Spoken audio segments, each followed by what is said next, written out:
Hello students, welcome to Adhikam. It's time for part 2 of biodiversity lecture. So let's start the lecture as fast as possible. अब हमारा topic है biodiversity hotspots. अब क्या होते हैं biodiversity hotspots? तो देखिए, बायोडाइवर्सिटी हॉटस्पॉट्स का मतलब है कि एक ऐसा रीजन जहां पर बायोडाइवर्सिटी बहुत ज़्यादा प्रेजेंट होती है। हम बायोडाइवर्सिटी का मीनिंग जानते हैं, यानी स्पीशीज की वैरायटी। बहुत तरह तरह की स्पीशीज वहां पे प्रेजेंट होती हैं, प्लांट्स और एनिमल्स की।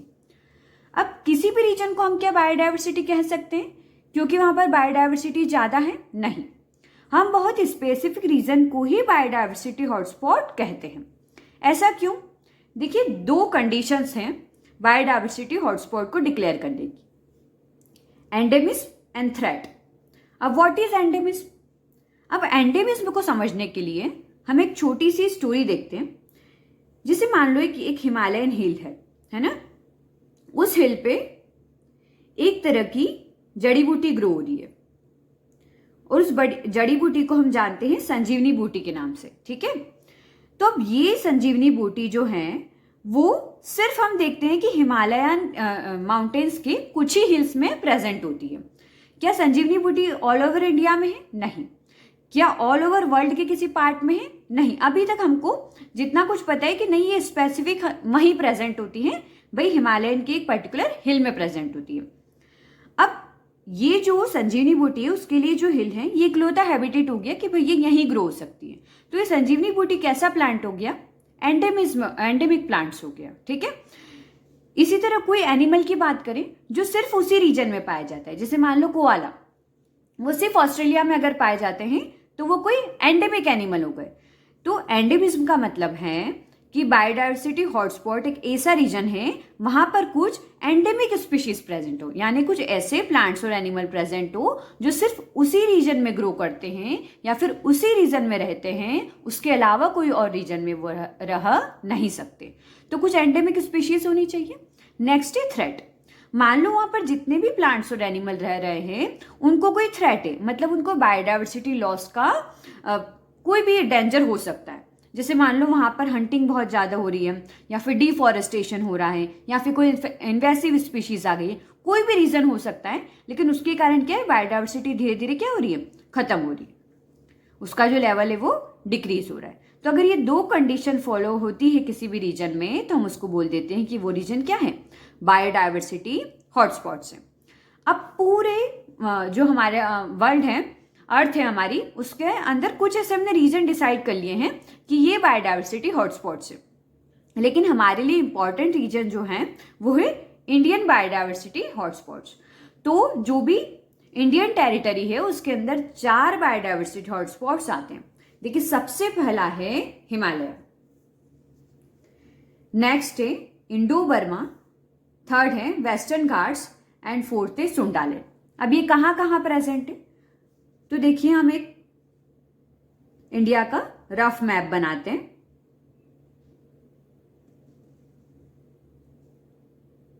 और उससे समझते हैं कि जो भी रीजन है ये कहाँ कहाँ प्रेजेंट है।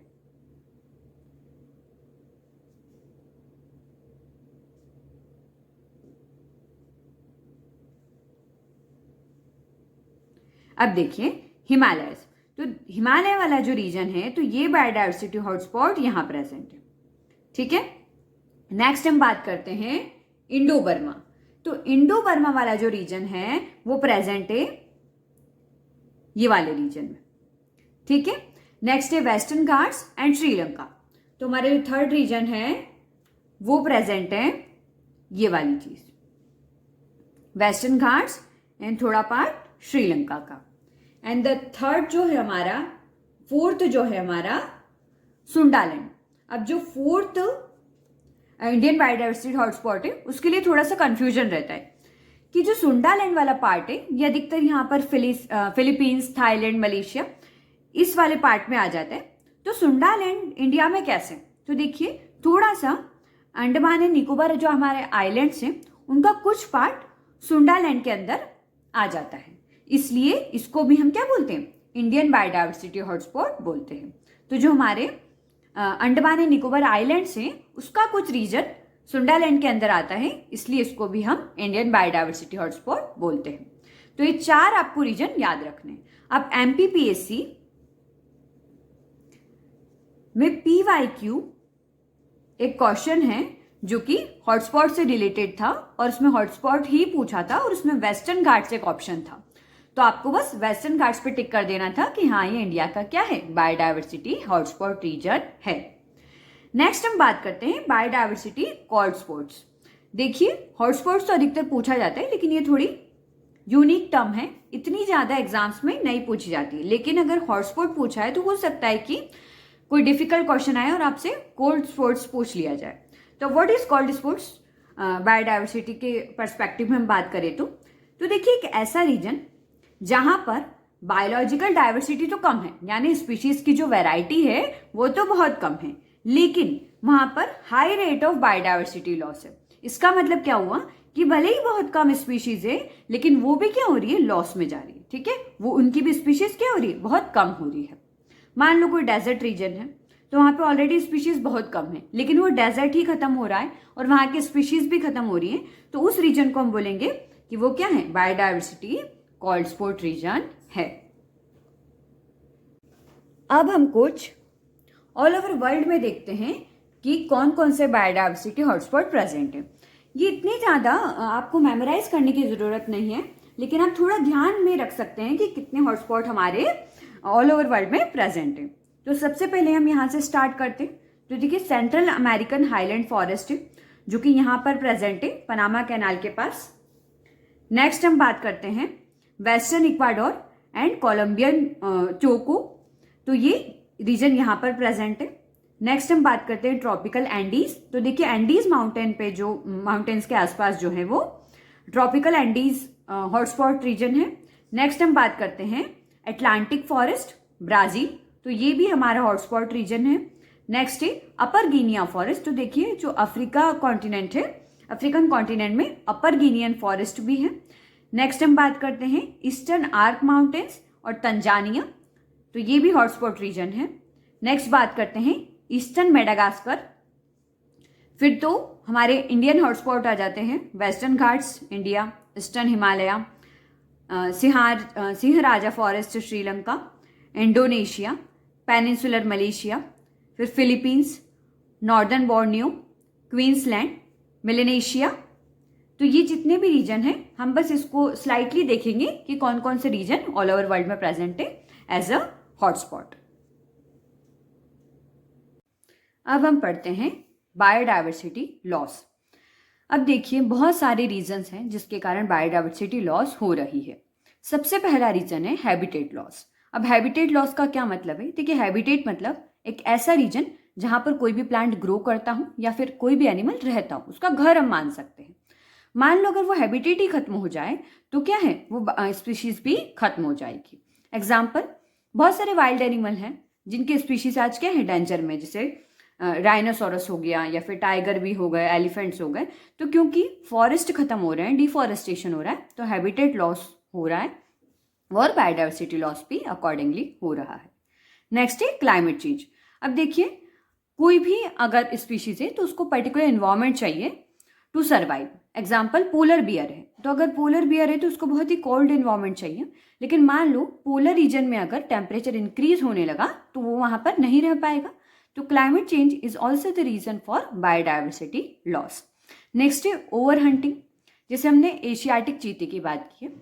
अब एशियाटिक चीता वैसे नेचुरली इंडिया में पाया जाता था, लेकिन उसकी ओवर हंटिंग हुई, उसका हैबिटेट लॉस हुआ, इसके कारण आज वो हमारे देश में नहीं है। ठीक है, हम उसको वापस से कहीं और से लाके अडेप्ट करवा रहे हैं हमारे एनवायरमेंट पे, हमारे फॉरेस्ट में। नेक्स्ट है ओवर फिशिंग, यानी कोई भी फिश है उसकी अगर ओवर फिशिंग होती है तो वो फिश की स्पीशीज क्या हो जाएगी, एक्सटिंक्ट हो जाएगी। नेक्स्ट है इन्वेसिव स्पीशीज। जैसे मान लो कोई और स्पीशीज अगर आती है, इन्वेसिव स्पीशीज का मतलब है कि कोई और स्पीशीज जो किस नेचुरल एनवायरनमेंट में प्रेजेंट नहीं थी, कहीं और से आई हैं, और वो जो नेचुरली जो नेटिव प्लांट्स ग्रो करते थे या फिर नेचुरली जो नेटिव एनिमल्स रहते थे उनको रहने नहीं दे रही है। इसका क्या मतलब हुआ, एग्जाम्पल से समझते हैं। देखिए, पार्थेनियम यानी गाजर घास इंडिया में नॉर्मली ये नहीं पाई जाती थी, लेकिन किसी और कंट्री से ये इंपोर्ट होकर आई है और हमारे यहाँ ग्रो होने लगी। जब पार्थेनियम या गाजर घास हमारे यहाँ ग्रो होने लगी तो बहुत सारे जो ग्रासलैंड है, फॉरेस्ट है, इसने उसको कवर कर लिया और अब हर जगह हम देखते हैं तो कैरेट ग्रास या पार्थेनियम या गाजर घास हमें दिख जाती है। तो इससे क्या हो रहा है, जो हमारे नेचुरल नेटिव प्लांट्स थे वो ग्रो नहीं कर पा रहे। तो जो नेटिव प्लांट्स है अगर उनका बायोडाइवर्सिटी लॉस हो रहा है तो उसके पीछे कौन रिस्पॉन्सिबल है, इन्वेसिव स्पीशीज। ठीक है, नेक्स्ट हम बात करते हैं पॉल्यूशन। अगर बहुत ज़्यादा पॉल्यूशन हो रहा है तो कुछ ऐसे स्पीशीज है जो कि उसके कारण भी खत्म हो सकती है, जैसे बीज हैं, बटरफ्लाइज हैं, ये सब पॉल्यूशन के कारण, एयर पॉल्यूशन के कारण लॉस का शिकार हो सकती है। नेक्स्ट है डिसीज। अगर कोई ऐसी डेंजरस डिसीज फैल जाती है जिसके कारण कोई स्पीशीज को खतरा है तो उससे भी हो सकता है कि बायोडाइवर्सिटी लॉस उस स्पीशीज का हो जाए। अब हम बात करते हैं रेड डाटा बुक की। तो अभी कैसी बुक है, देखिए रेड जो कलर है वो सिग्निफाई करता है कोई भी डेंजर, यानी एक ऐसी बुक जिसके अंदर स्पीशीज जो हैं उनको रजिस्टर किया हो अकॉर्डिंगली कि वो कैसी स्पीशीज हैं।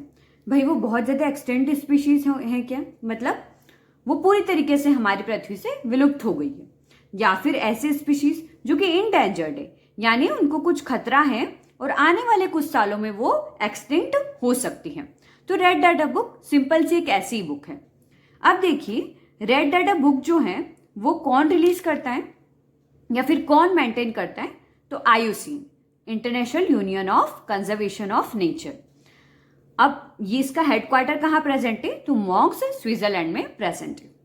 तो याद रखिएगा आप ये रिलेशन, रेड डाटा बुक जो है वो IUCN से रिलेटेड है।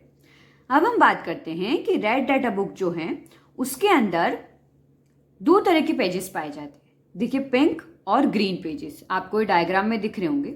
तो अब देखिए ग्रीन पेजेस क्या सिग्निफाई कर रहे हैं और पिंक पेजेस क्या सिग्निफाई कर रहे हैं। तो देखिए पिंक पेजेस जो हैं वो ये सिग्निफाई करते हैं कि कोई भी स्पीशीज जो है जिसका पिंक पेज है, इसका मतलब है कि वो क्रिटिकली इंडेंजर्ड है।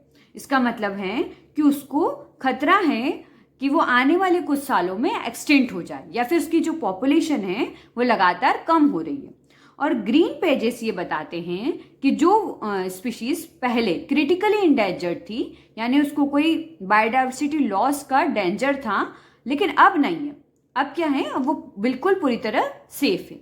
लेकिन आज की कंडीशन ये है कि जो पिंक पेज और ग्रीन पेजेस का रेशियो बहुत डिस्टर्ब्ड है, यानी पूरी जो बुक है वो पिंक होती जा रही है और ये ग्रीन पोर्शन जो है वो कम होता जा रहा है। ये सिंपल सा कॉन्सेप्ट था related to red data book. अब हम समझते हैं कि स्पीशीज को रेड डाटा बुक में किस तरह अरेंज किया हुआ है। देखिए सबसे पहले एक्सटिंक्ट स्पीशीज है, यानी ऐसी स्पीशीज जिसका लास्ट इंडिविजुअल भी मर चुका है, ठीक है, उसकी डेथ हो चुकी है, तो एक्सटिंक्ट स्पीशीज उसमें आ जाती है।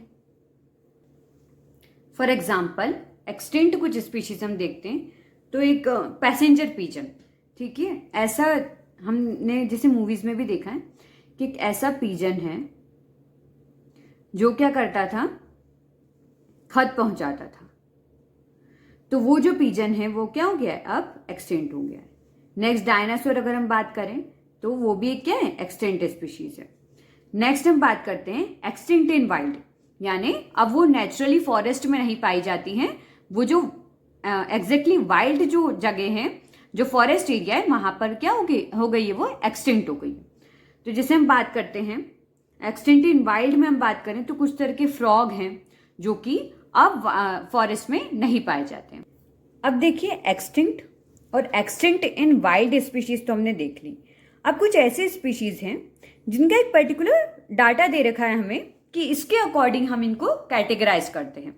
तो इस डाटा को हम इस टेबल से समझते हैं। देखिए सबसे पहला है क्रिटिकली इंडेंजर्ड। अब ये एक ऐसी स्पीशीज हैं जो कि मोर देन 90% रिड्यूस हो चुकी है इसकी पॉपुलेशन बीते 10 सालों में, ठीक है। तो रिडक्शन इन पॉपुलेशन जो है हम इस लाइन में पढ़ेंगे। तो क्रिटिकली इंडेंजर्ड एक ऐसी स्पीशीज है जिसकी पॉपुलेशन मोर देन 90% लॉस हो चुकी है पिछले 10 ईयर्स में। नेक्स्ट हम बात करते हैं इसकी जो पॉपुलेशन साइज है वो लेस देन 50 इंडिविजुअल है, ठीक है, 50 इंडिविजुअल से भी कम इसकी पॉपुलेशन साइज है। नेक्स्ट हम बात करते हैं probability of extension in wild. हम ऐसा प्रोबेबिलिटी लगा रहे हैं कि आने वाले 10 ईयर्स में इसकी जो प्रोबेबिलिटी एक्सटेंशन की, यानी स्पीशीज पूरी तरीके से अगर खत्म हो जाती है तो इसकी प्रोबेबिलिटी कितनी है, 50%। नेक्स्ट हम बात करते हैं इंडेंजर्ड स्पीशीज की। तो इंडेंजर्ड स्पीशीज जो है इसका जो रिडक्शन ऑफ पॉपुलेशन है वो है 70% इन प्रीवियस 10 ईयर्स। ठीक है, जो बीते हुए 10 साल हैं उसमें 70% लॉस्ट हो चुकी है। नेक्स्ट हम बात करते हैं पॉपुलेशन साइज की। तो इंडेंजर्ड स्पीशीज की पॉपुलेशन लेस देन 250 इंडिविजुअल है। Probability of extension in wild है कि हो सकता है कि ये वाइल्ड में, फॉरेस्ट रीजन में एक्सटेंट हो जाए। इसकी प्रोबेबिलिटी है 20% इन 20 ईयर्स, यानी आने वाले 20 साल में हो सकता है कि इसकी 20% प्रोबेबिलिटी है कि ये एक्सटेंट हो जाए इन फॉरेस्ट। वल्नरेबल का मतलब है कि रिडक्शन इन पॉपुलेशन है more than 50% over last 10 years. उसके बाद पॉपुलेशन साइज जो है 10,000 इंडिविजुअल से इसके कम इंडिविजुअल बचे हुए हैं। और probability of extension in wild है, इसका मतलब है कि प्रोबेबिलिटी एक्सटेंट होने की वाइल्ड में, फॉरेस्ट एरिया में है 10% इन फ्यूचर 10 ईयर्स। ठीक है, उसके बाद है नियर थ्रेटेड। इसका मतलब है कि उनको खतरा तो है, बायोडाइवर्सिटी लॉस का शिकार तो है, लेकिन अभी ऐसी कंडीशन नहीं आई है कि हम इसको वल्नरेबल में रखें। फिर है लीस्ट कंसर्न, यानी ऐसे एनिमल्स जो कि अभी अच्छी तरह रह रहे हैं, कोई इनको प्रॉब्लम नहीं है रहने में। नेक्स्ट है डाटा डेफिशिएंट, यानी कुछ ऐसे स्पीशीज भी हैं जिनका डाटा हमें अवेलेबल नहीं है, और कुछ ऐसे स्पीशीज जो हैं वो नॉन इवेल्युएटेड है, यानी उनका कोई हमें रिकॉर्ड नहीं पता है। तो इस तरह से हमने कैटेगराइज कर दिया। अगर बहुत अच्छा है कि अगर आपको ये डाटा याद रहते हैं, और अगर ये डाटा नहीं भी याद रहे तो ज़्यादा प्रॉब्लम की बात नहीं है। आपको बस ऑर्डर याद होना चाहिए कि क्रिटिकली इंडेंजर्ड जो है वो ज़्यादा डेंजर में है, उसके बाद इंडेंजर्ड आती है, फिर वल्नरेबल आती है, फिर नियर थ्रेटेंड आती है, फिर लीस्ट कंसर्न आती है, फिर data deficient and then non evaluated. ये दोनों कैटेगरी फिर भी इतनी इंपॉर्टेंट नहीं है, लेकिन आपको ये ऑर्डर याद रहना चाहिए। और थोड़ा बहुत आइडिया जो है इस डाटा का हो कि अगर बहुत ही डिफिकल्ट क्वेश्चन फ्रेम होता है तो हम उसे सॉल्व कर पाए। अब देखिए, हमने लॉस पढ़ लिए हैं कि हमारी जो बायोडाइवर्सिटी है वो कितनी डेंजर में है, तब हमें उसे कंजर्व करना पड़ेगा, हमें उसे बचाना पड़ेगा। तो कंजर्वेशन की कुछ टेक्निक्स हैं। देखिए, कंजर्वेशन में अधिकतर ये एमसीक्यू फॉर्म होता है कि एक्स सिटू कंजर्वेशन क्या होता है और इन सिटू कंजर्वेशन क्या होता है। तो देखिए, एक्स सिटू कंजर्वेशन का मीनिंग है कि आपको स्पीशीज को प्रोटेक्ट करना है तो उनके नेचुरल सराउंडिंग के बाहर उन्हें प्रोटेक्ट करना है। और इन सिटू का मतलब है कि उनके नेचुरल सराउंडिंग में ही रहकर उन्हें प्रोटेक्ट करना है। इसका क्या मतलब हुआ, मान लो कोई एक एनिमल है टाइगर, अगर हम उसको किसी पार्क, नेशनल पार्क है, मतलब उसका जो फॉरेस्ट रीजन है वहीं पर रहने दे और उसका वहां पर ही कंजर्वेशन करे, प्रोटेक्शन करें, तो वो है इन सिटू कंजर्वेशन। ठीक है, लेकिन इसी टाइगर को हम जू में ले आते हैं और फिर उसका वहां अगर कंजर्वेशन हो रहा है तो वो है एक्स सिटू कंजर्वेशन। बात समझ आई? अगर उसके नेचुरल सराउंडिंग में प्रोटेक्शन दे रहे हैं, कंजर्वेशन कर रहे हैं, तो इन सिटू, और अगर उसके नेचुरल सराउंडिंग से बाहर हमने उसे निकाल लिया है तो एक्स सिटू कंजर्वेशन। तो अब नॉर्मली क्या पूछा जाता है, किस तरह से आपको ऑप्शन दे दिए जाएंगे, सीड बैंक, बॉटनिकल गार्डन, जू, एंड देन आपको कोई ना कोई एक इन सिटू ऑप्शन में रख दिया जाएगा। मान लो सेंचुरीज रख दी या फिर नेशनल पार्क्स रख दिए। अब आपको पहचानना है कि इनमें से कौन सा एक्स सिटू है या इन सिटू है। ठीक है, तो इस तरह से क्वेश्चन फ्रेम होते हैं। तो आप याद रखिए कि एक्स सिटू में आते हैं सीड बैंक्स, यानी ऐसे बैंक्स बनाए जाते हैं जहां पर सीड्स कंजर्व हों। बहुत सारी ऐसी स्पीशीज हैं जो प्लांट्स की जो भी लॉस्ट होने वाली हैं, तो उनके अगर हम सीड्स को कंजर्व करके रखें तो हो सकता है वो स्पीशीज कंजर्व रहे, लॉस्ट ना हो। तो सीड बैंक्स बनाए जाते हैं, बॉटनिकल गार्डन्स बनाए जाते हैं जहां पर प्लांट्स को रखा जाता है, कुछ रेयर प्लांट्स को भी रखा जाता है। नेक्स्ट इज जू, जूलॉजिकल पार्क्स, यहाँ पर हम सभी जाते हैं, हम सब जानते हैं जू को। नेक्स्ट है इन सिटू, इंस्टीट्यूट में आते हैं नेशनल पार्क्स, उसके बाद है सैंक्चुरीज, फिर biosphere reserves, then reserve forest, then protected forest. तो इस तरह से हम इन सीटू को अब डिटेल मैनर में कवर करते हैं। Protected area network.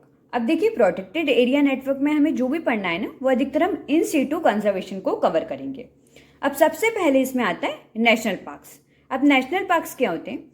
देखिए ये फॉरेस्ट का वो रीजन हम डिसाइड कर लेते हैं जहां पर हम बहुत ज़्यादा स्ट्रिक्ट तरीके से बायोडाइवर्सिटी को कंजर्व करेंगे।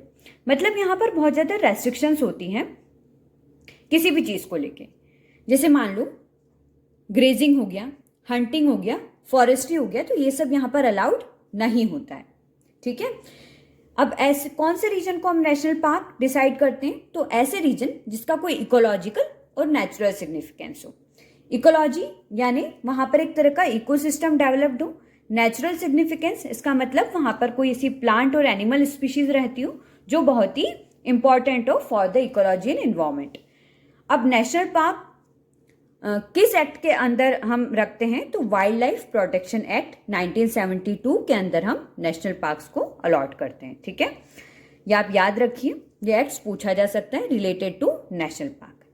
नेक्स्ट है IUCN कैटेगरी सेकंड में से रखा गया है।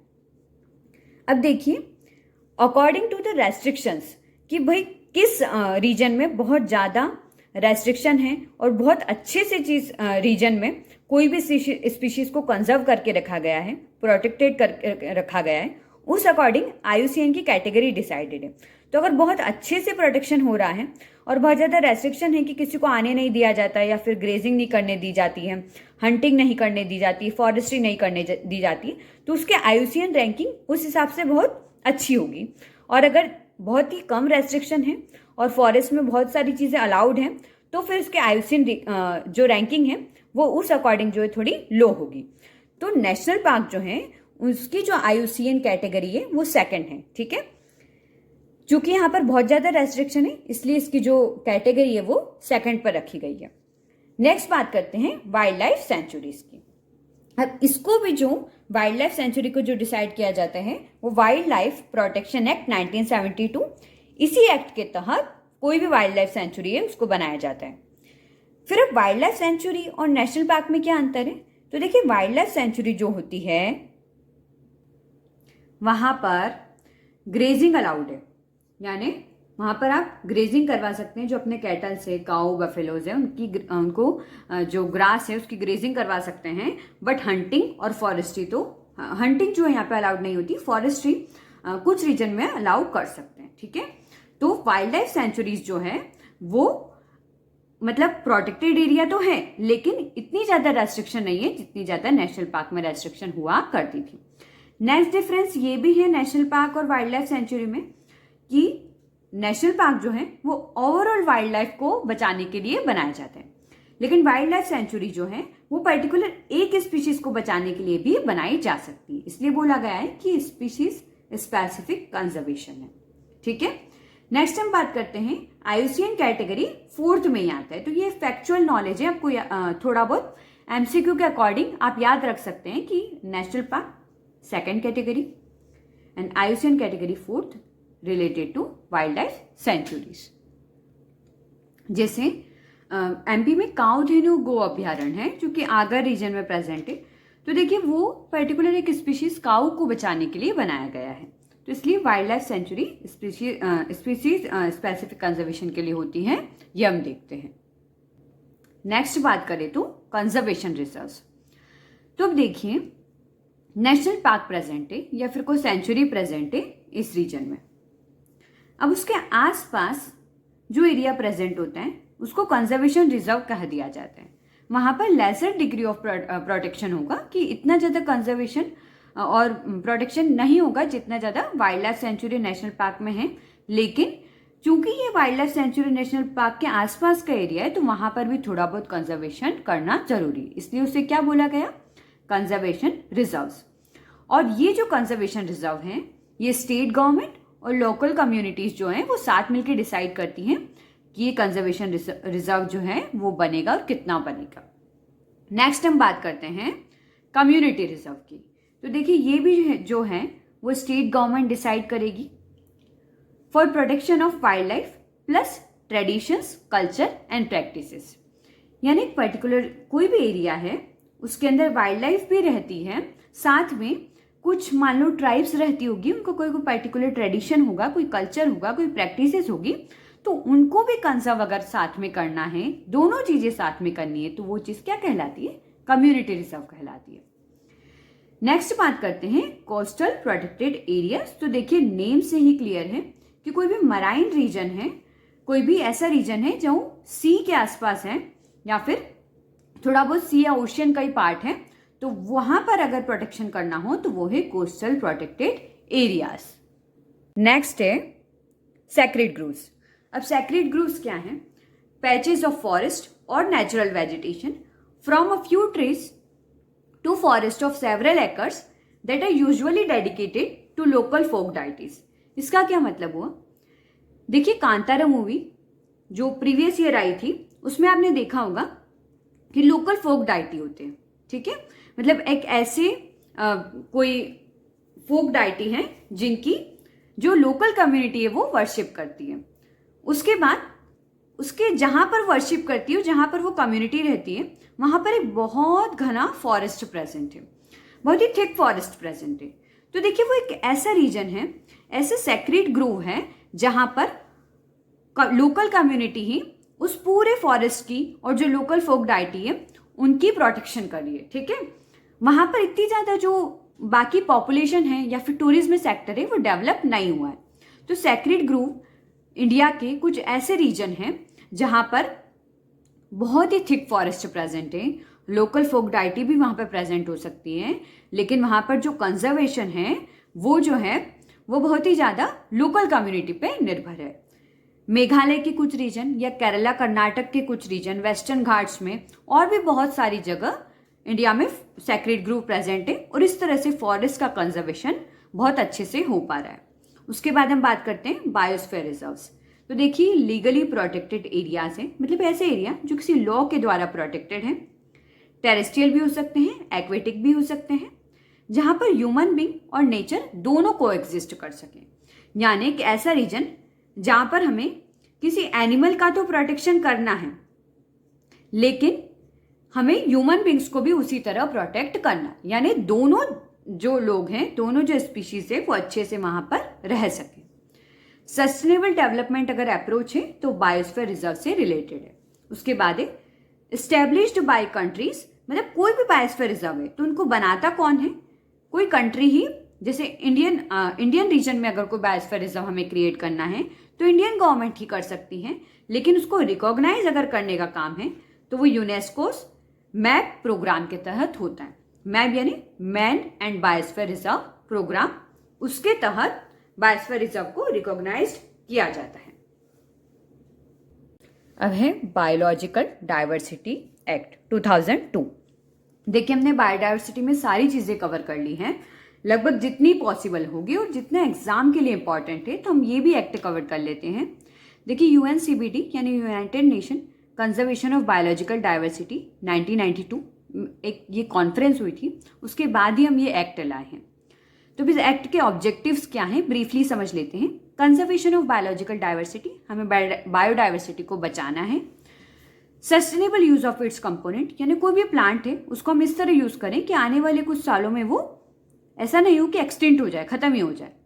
उसके बाद है fair and equitable sharing of benefits arising from utilization of genetic resources. इसका मतलब है कि कोई भी एनिमल या प्लांट है उसका अगर हम यूज कर रहे हैं तो उसका जो मतलब उसका जो भी बेनिफिट है वो पूरी ह्यूमन रेस है उसको मिले। ऐसा ना हो कि कोई पर्टिकुलर कंट्री या रीजन उसका बेनिफिट ले और दूसरी कंट्री या रीजन उसका बेनिफिट ना ले पाए। नेक्स्ट हम बात करते हैं बायोडाइवर्सिटी को कंजर्व करने के लिए अलग अलग लेवल से। देखिए पहला नेशनल लेवल पे है नेशनल बायोडाइवर्सिटी अथॉरिटी, ठीक है। नेक्स्ट है स्टेट लेवल पे स्टेट बायोडाइवर्सिटी बोर्ड, और लोकल लेवल पे हम बात करें तो बायोडाइवर्सिटी मैनेजमेंट कमेटी। तो इस तरह से 3 लेवल से ब्रीफली हम एक्ट को याद रखेंगे। इसके ऑब्जेक्टिव जो है हम थोड़े बहुत मेमोराइज करेंगे, और ये जो सन है इसको तो हम बिल्कुल याद रखेंगे। 1992 में UNCBD हुई थी, ये भी आप याद रख सकते हैं। Thanks for watching the video. Like, share and subscribe the videos and press the bell icon ताकि आपको नोटिफिकेशन जल्दी से मिल जाए।